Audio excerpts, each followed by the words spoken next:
ورحمة الله وبركاته. النهاردة يا جماعة هنبدأ نكمل الفيديو رقم 3 من كيفية استخدام سيكشن البايبنج مانجمنت اسيستنت في عملية إعداد البرنامج الزمني وتسهيل الوقت واختصار الوقت تقريبا 80 ل 85% من البرنامج الزمني. طيب، احنا كنا اتكلمنا في الفيديو رقم 1 عن ان احنا بنبدأ الشيت بتاعنا بنسميه define activity، ونبدأ نحط التعريف بتاع الاكتيفيتي، وبعدين نحط عمود اسمه كيو اس كلاسيفيكيشن وتقسيم الزونات، ولازم الشيت يبقى اسمه define activity. وبناء على الشيت ده ببدأ انشئ الماتريكس اللي هي بتبدأ تقسم لي المشروع. والماتريكس دي زي ما قلنا عبارة عن محورين: محور افقي اللي هو كل ما يخص الاكتيفيتي، ومحور رأسي واللي هو عبارة عن الزونات والبرطات بتاعة المشروع، نطاق المشروع بمعنى أصح. وبعد كده ببدأ إن أنا أضيف لو عندي أنشطة مساعدة ما يبقاش عليها كوست زي الايشو في اكسكيفيشن بيرميت أو السيفتي. وبعد كده بضيف الرو اللي هو بتاع الستيج والتريد والاكتيفيتي نمبر. وبعد كده ببدأ إن أنا أعمل كرييشن للمشروع واعمل امبورت للمشروع بالشكل اللي انت شايفه ده. وكمان ان هو حط لي الاكتيفيتي كود، الاستراكشر بتاع الاكتيفيتي كود زي ما احنا شفنا المره اللي فاتت، ان هو بدا يحط لي الستيج والزون والكيو اس كلاسيفيكيشن والبارت والتريد، وده بناء على الداتا اللي احنا دخلناها في شيت الماتريكس. طيب، انا حاليا بقى عايز اشوف موضوع الريليشن. هل انا هقعد بقى داخل كل لوب؟ وبالمناسبه اللوب معناها اصغر دبليو بي اس بالشكل ده. يعني انا بيبقى عندي زون 1 تحتيه اتش دي بي اي 200، تحتيه بارت واحد. بارت واحد ده اللوب ده. فانا مش معقول هدخل على كل لوب وابدا ان انا اعمل العلاقات ما بين كل نشاط بالشكل ده، وبعدين اما اخلص بي واحد اخش على بي 2، وبعدين ابقى ادخل على بي 3. الموضوع ده صعب. طيب، هل ممكن؟ طب ما انا ممكن يا باشمهندس ان انا اخد بارت واحد زي ده اعمل له الدبليو بي اس بتاعه على البي 6 واخده كوبي بيست. كلامك ممتاز يا باشمهندس، بس كل بارت من البارتات دي الانشطه اللي فيه مختلفه. يعني انا ادي عندي البارت الاولاني ده مثلا في حفر عمق واحد فقط. البارت رقم واحد من القطر 300 في حفر اعماق مختلفه.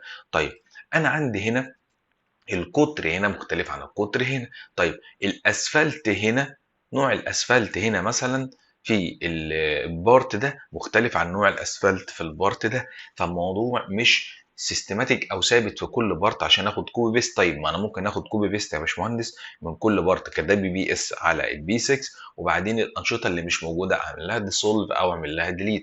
الموضوع مهلك برضه، هياخد وقت منك كبير جدا.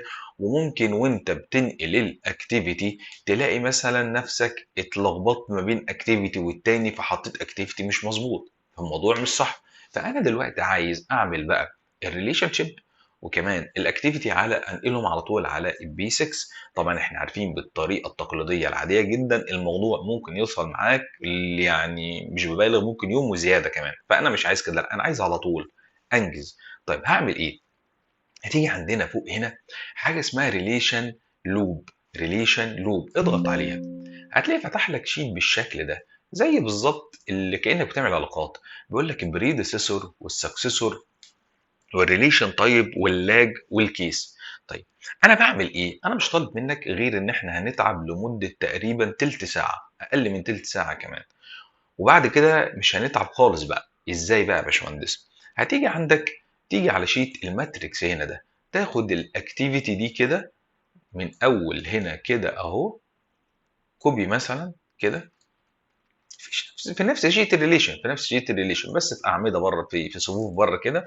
وبعدين تروح جاي عامل لها ترانسبوز بالشكل اللي انت شايفه ده، وتروح جاي ماسح بقى الداتا اللي فوق دي، وتخلي لي فقط الاكتيفيتي نيم والاكتيفيتي نمبر. دول العمودين اللي احنا محتاجينهم، الباقي نقدر نعمل له ديليت. هعمل ديليت لكل ده. انا بقى مش محتاج منك في الشيت ده يا باشمهندس غير انك تعمل كل العلاقات المحتمله للاكتيفيتي. ازاي؟ يعني مثلا هاجي هنا اهو، بقول هنا activity 1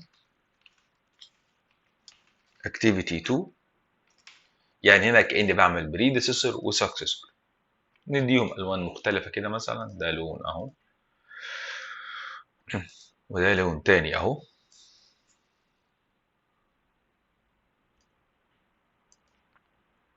عشان دول بس ما بقاش فايع شويه. وتيجي هنا مثلا هعدي عليهم نشاط نشاط، هنعدي عليهم نشاط نشاط. ادي الايشو اكسكيفيشن بيرميت رقم واحد. هتقولي هنا رقم واحد بدايتي رقم واحد. طيب ايه اللي المفروض بعد اصدار التصريح؟ انا دلوقتي اصدرت التصريح عشان ايه؟ عشان احفر. طيب ما انا قبل الحفر المفروض ارص السيفتي، يبقى انا قبل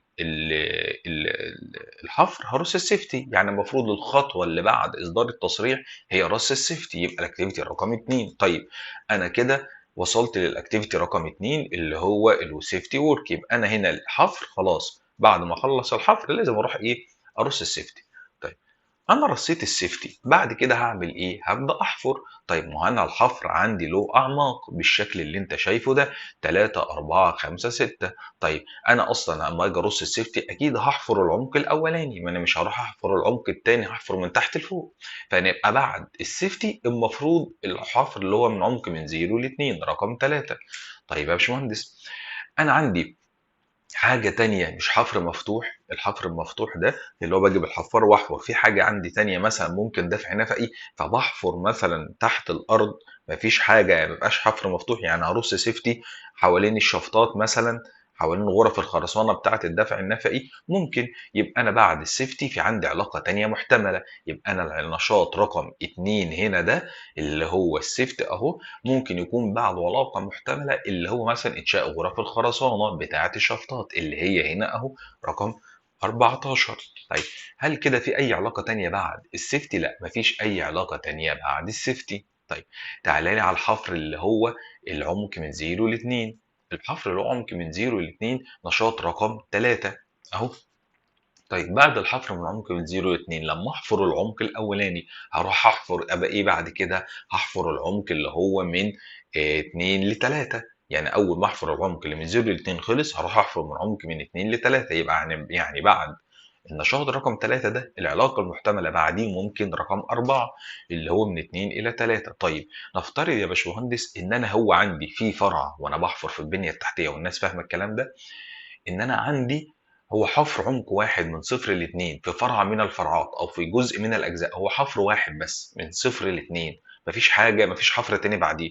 طيب يبقى أنا في علاقة تانية محتملة بعد الحفر اللي هو من عمق من 0 ل 2. هتبقى ايه؟ هتبقى البيدنج، الفرشه اللي تحت الماسوره. يعني انا خلصت منسوب الحفر بتاعي خلاص، بقى بعد كده بروح احط الفرشه تحت الماسوره. يبقى انا بعد رقم 3 ده يا باشمهندس عندي ايه؟ عندي اللي هو الحفر بتاع البيدنج اللي هو رقم كام؟ اللي هو قصدي الفرشه بتاعه البيدنج اللي هي المخده اللي تحت الماسوره اللي هو رقم كام؟ رقم 7. يبقى انا كده خلصت كل العلاقات المحتمله للحفر اللي هو ايه الاكتيفيتي نيم نمبر بتاعه رقم 3. اروح جاي معلم على ده كده عشان اكون ان انا خلصته. طيب الحفر اللي هو من 2 ل 3 نفس الوضع بتاع الحفر من 0 ل 2. يعني انا بعد الحفر من 2 ل 3 ممكن اروح احفر العمق اللي بعديه اللي هو من 3 الى 4. طيب نفترض ان انا عندي الحفر ده فقط يا باشمهندس، مفيش حاجه بعديه، مفيش عمق بعديه، يبقى خلاص بعد ما اخلص الحفر ده هروح احط الفرشه. يبقى انا كده في عندي علاقه محتمله اللي في العمق الثاني من الحفر ان انا ممكن اربطه بالفرشه اللي هي رقم 7. يبقى انا هنا في الشيت ده يا باشمهندس بحط كل العلاقات المحتمله. طيب ممكن واحد يقول لي يا باشمهندس طب ما انا كده هتعمل لي علاقات ريدندنت كتير. لا يا باشمهندس، الشيت او التول عندنا ذكيه بالقدر الكافي ان هي ما تعملكش الموضوع ده. ازاي؟ يعني لو انا عندي نشاط ايه بعديه نشاط بي، وبعد نشاط بي في نشاط سي، ورحت رابط A ب B و B ب C، وحطيت علاقة محتملة بين A وبين B وبين C كمان، هيروح هو اوتوماتيك فاهم ان في علاقة هنا زايدة اللي هي ما بين A و C ملهاش علاقة، ملهاش يعني منطقية او لها لوجيك فاشلها، لان هي مربوط A ب B وبعدين B ب C. فعندنا شيت ذكي بالقدر الكافي. يبقى انا هعمل ايه؟ كل العلاقات المحتملة لكل نشاط من الأنشطة دي. فأنت هتلاقي عندك في الآخر إن أنت بقى الشيت عندك حطيت كل البيانات بالشكل ده. يعني أنا خلاص ظبطت الأكتيفيتي واحد والأكتيفيتي نيم، هروح جاي واخدهم كوبي وانقلهم بالشكل ده. لكن أنا علشان الشيت أصلا أنا عندي باك اب منه، فخلاص هو موجود بنفس الشكل ده. فأنت دلوقتي بعد ما تخلص كل العلاقات اللي هنا دي خدها كوبي وانقلها هنا، تروح جاي ناقلها هنا، وبعدين تحط الريليشن شيب تايب فينيش تو ستارت او ستارت تو ستارت، وتحط اللاج وتحط الكيس بتاعتك نورمال. في هنا خيارين نورمال اور سبيشال، هنحط كله نورمال. طيب هل انا بقى يا باشمهندس كل مره هعمل الموضوع ده في كل مشروع؟ لا خالص يا باشمهندس. انا مثلا ده مشروعي، نفترض كان بنيه تحتيه، كان تمديد مواسير صرف مثلا، فانا خلاص عندي الارقام دي بالمسميات اللي انتوا شايفينها هنا دي. خلاص هاجي بقى في شيت الماتريكس. الناس اللي شافت الفيديوهات اللي قبل كده، احنا كنا الارقام بتاعه الاكتيفيتي نمبر دي بنعملها بشكل عشوائي، بنكتب واحد اتنين ونروح جايين ايه شادين لحد الاخر كده عشان يرقم لنا الاكتيفيتي. لا، انا هاجي بقى اشوف والله انا عندي هنا مثلا كان بند الحفر اللي هو من 0 ل 2 هنا كان موجود عندي في الباك اب بتاع الريليشن رقمه كام؟ من 0 ل 2 كان عندي رقم 4. هاجي في الماتريكس هنا اضغط رقم، اكتب رقم 4.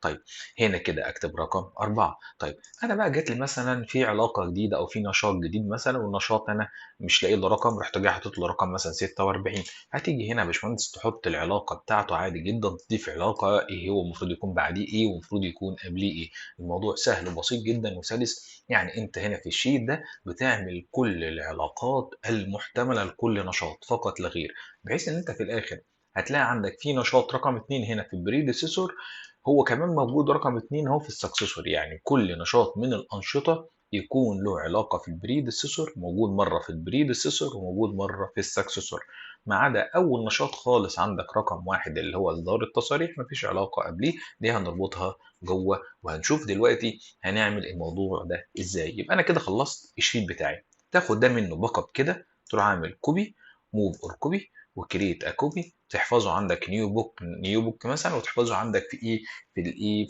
في الديسك توب، او تحفظه عندك في حاجه خاصه بيك في فولدر الخاص بيك، بحيث لو جالك مشروع تاني بنفس الشكل ده. طيب انا خلاص خلصت. امسح بقى الحاجات اللي هي ملهاش لازمه في الشيت بتاعي هنا ده. خلاص انا خدت الباك اب، لكن في الشيت بتاعي ده بقى اللي هشتغل عليه ادلت بقى الحاجات اللي ملهاش لازمه دي كلها. كده انا خلصت تقريبا كل العلاقات بتاعتي. تعالى بقى هتيجي هنا من تقف على شيت الاكتيفيتي، ومن الماتريكس تول هنا هتضغط هنا ماتريكس تول، وتفتح السكشن بتاع البايبنج وتختار تاسك ريليشن، تضغط تاسك اند ريليشن هنا. بس قبل ما تضغط تاسك اند ريليشن هو هيسألك على كام سؤال جوه، اللي هو انت عايزني ادخل لك الاكتيفيتي اي دي 1 ده ولا الاكتيفيتي اي دي 2 ده، انهي اكتيفيتي عايزني ادخله لك الاي دي بتاعه ايه بالظبط. طيب وهيجي يسألك كمان على الاختصارات بتاعه الدبليو بي اس، هيسألك يقول لك اسم الشيت ده ايه، هتقول له اسمه ديك. اسم الشيت بتاع الدبليو بي اس ايه؟ اسمه ديك. والعمود اللي انت حاطط فيه الاختصارات ايه؟ العمود رقم سي هنا. طيب تعالى بقى نخش نكتب تاسك ريليشن. هيقول لك حط لي بروجكت اي دي، ما تروحش تحطه بقى بايدك، لا خده من البي 6 هنا اهو، من المشروع اللي احنا عملنا له امبورت از دبليو بي اس هنا. تروح جاي واخده هنا وعامله انسيرت، بعدين تضغط اوكي. كده دخلت الاكتيفيتي اي دي. سألك هنا اهو عايزني ادخل لك قصدي دخلت بروجكت اي دي، سألك هنا وعايزني ادخل لك الاكتيفيتي اي دي 1 ولا 2. انا هدخل 2، لان انا اصلا كل اكتيفيتي من دول انا حاطط له الاكواد بتاعته، هقول 2. طيب قال لك الشيت اللي فيه الدبليو بي اس شورت كات رقمه ايه او اسمه ايه؟ اسمه ديك دي اي سي. قال لك العمود بقى اللي داخل الشيت ده اللي انت حاطط فيه الاختصارات اسمه ايه؟ اسمه سي. هتلاقي يا باشمهندس راح جاي فاتح لك الديسك توب وطلع لك شيت اكسل بالشكل اللي هنفتحه دلوقتي. افتح ده كده اهو. بص يا باشمهندس عمل لك كل العلاقات المحتمله عندك داخل كل لوب، واحنا شرحنا يعني ايه لوب، وحط لك التاسكات هنا. تعالى بقى نعمل له امبورت، تعالى نعمل له امبورت على المشروع بتاعنا. ادي المشروع بتاعنا اهو، نفتحه. نيجي نعمل بقى فايل، امبورت، اكس ام سبريد شيت اكس ال اس اكس، نيكست. نختار الشيت من الديسكتوب هنا اهو، بعدين نيكست. هنقول ابديت المشروع بتاعنا اهو، نيكست. هيجي لك يعني رساله كده يقول لك الاعدادات انت ضغط يس، بعد كده هنظبطها. يقول لك عايز تعمل امبورت ايه للاكتيفيتي اهو والريليشن شيب، نيكست فينيش. هتنتظر ممكن 10 ثواني 15 ثانيه، هتلاقي حط لك كل الاكتيفيتي وكل العلاقات بتاعتها.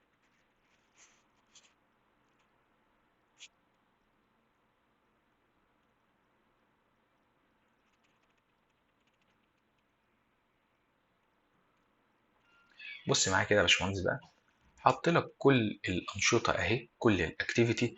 ولو جينا عملنا رن، قبل ما نعمل رن تعالى شوف دخل لك كل الانشطه دي في مكانها المظبوط، كله في مكانه المظبوط الصحيح. بلس ان هو حط لك الفاينل ووتر تيست في التستنج اند كوميشننج، وده اللي احنا كنا عاملينه. تعالى بقى يا باشمهندس اعمل رن كده. عملنا رن، شوف عامل لك كل العلاقات داخل كل بارت. انا عندي العلاقات اللي بتتعمل داخل كل بارت او كل لوب وبتبقى علاقات تكراريه، انا بسميها دي علاقات الدونك وورك. مفيش داعي ان انا اعملها بايدي.